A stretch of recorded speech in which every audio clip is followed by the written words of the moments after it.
ci troviamo qua in palestra come al solito e mi dice: ascolta, mi ha contattato una dottoressa, vorrebbe fare arrampicare i malati di Parkinson, cosa ne dici? Io gli ho detto: proviamo, perché no?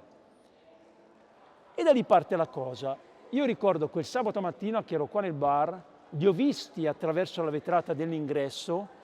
Quando ho visto entrare delle persone in carrozzina e col deambulatore, sono sbiancato e ho detto: oddio, in cosa mi sono infilato?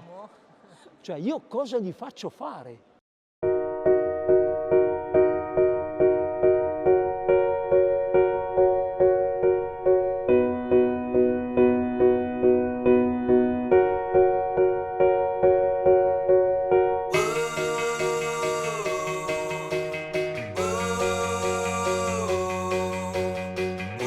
E devo essere onesto, invece, già dalla prima volta è stato veramente un sorprendersi in un modo incredibile, cioè per noi, ma la cosa più piacevole è per le persone che frequentano questo progetto, cioè scoprirsi capace di cose impensabili.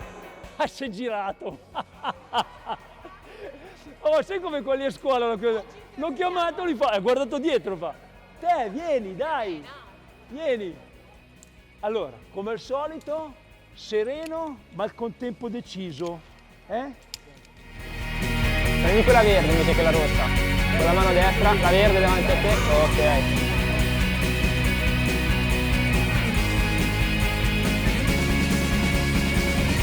Ale, perfetto.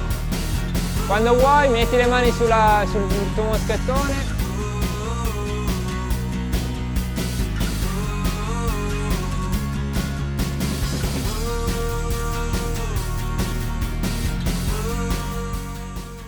A livello emotivo, cioè, sembra che è una cosa impossibile farlo, invece no, è possibile. Cioè, uno si sente sana, uno si sente bene, perché dice: ma se riesco a fare questo, perché non dovrei camminare bene? Se riesco a arrampicarmi. E certo, se psicologicamente stai meglio, se sei capace di fare queste cose e tu te lo dici te stessa, no? Non posso fermarmi davanti a un piccolo problema quando io mi arrampico sulle montagne. Marito e figlio mi spingono proprio anche loro, perché lo vedono l'effetto positivo su di me. Allora, l'idea nasce in realtà dallo smentire un pochino una cosa che le persone con cui abitualmente io lavoro mi dicevano, e cioè denunciavano di non fare più alcune cose che erano quelle della loro vita di tutti i giorni, come uscire a cena, andare a teatro, vedere degli amici, perché avevano la malattia. E allora, siccome a me piace rompere le scatole alle persone e provocarle, questa è stata una provocazione grossa. Fai una cosa che tu non hai mai fatto, non hai mai pensato di fare, quindi ti faccio fare proprio una cosa totalmente fuori contesto, che ti porta fuori dalla tua zona di comfort, proprio per farti vedere che molte delle cose che pensavi di non poter fare non erano vere.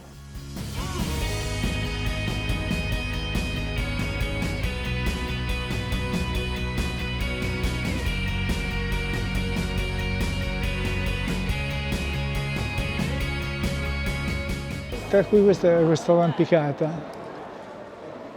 che quando me l'ha proposta, dicevo: no, io non ho mai arrampicato, cioè mi piace andare in montagna, però sentieri.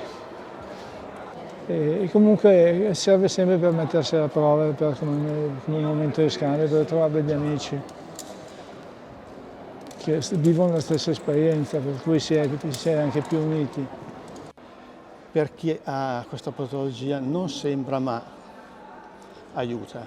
Allora, intanto tutto quello che è attività sportiva fa benissimo al Parkinson, perché comunque mantiene il cervello vivo, e questo poi in particolare richiede anche una certa concentrazione, un'abilità anche nei vari passaggi, quindi dove si riesce a utilizzare anche la memoria. Hai fatto determinati passaggi, o anche il fatto di improvvisarli a volte, di tentare la soluzione nuova, riuscire comunque a fare queste attività dove hai comunque, come dicevi tu, problem solving, e quindi problemi da affrontare, aiuta comunque a mantenere il cervello fresco per affrontare i problemi della vita di tutti i giorni.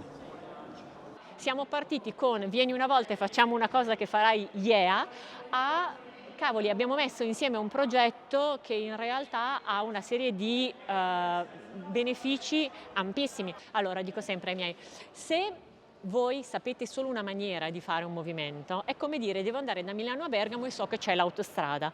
Poi però se un giorno tu arrivi ad Agrate e l'autostrada è chiusa, cosa fai? Tu devi fare dei lavori per cui apprendi che c'è la provinciale, la statale, che puoi passare da sopra, puoi passare da sotto, puoi fare i paesini. Questo è un lavoro che gli stimola il concetto di trovo le vie alternative e comunque raggiungo l'obiettivo.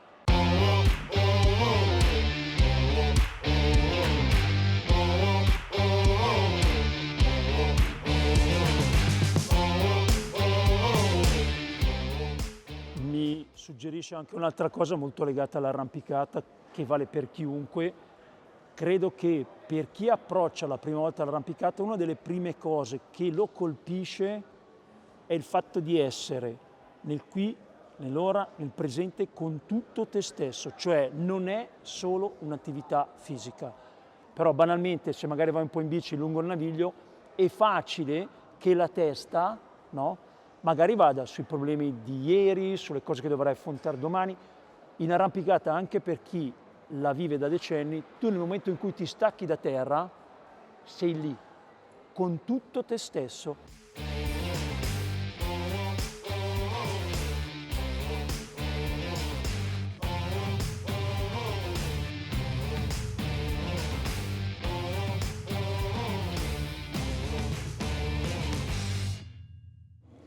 Adesso quando sono andata in pensione è arrivato anche il regalo, con la liquidazione è arrivato anche il Parkinson, devo dire purtroppo, però me la cavo ancora, insomma, me la cavo. Direi di sì, visto come scali, sì. Sì. Poi faccio tutto ancora, però ci sono momenti duri, veramente durante l'arco della giornata, perché praticamente la dopamina che prendiamo 4 volte al giorno, prima di prenderlo sto malissimo io, devo aspettare 4 ore e l'ultima mezz'ora è molto dura, faccio fatica a stare perfino in piedi, cioè praticamente impossibilità di fare delle cose difficili, solo semplicemente alzarsi da seduto è difficile farlo, mentre fa niente perché io mi dico lo stesso devo farcela perché io mi arrampico.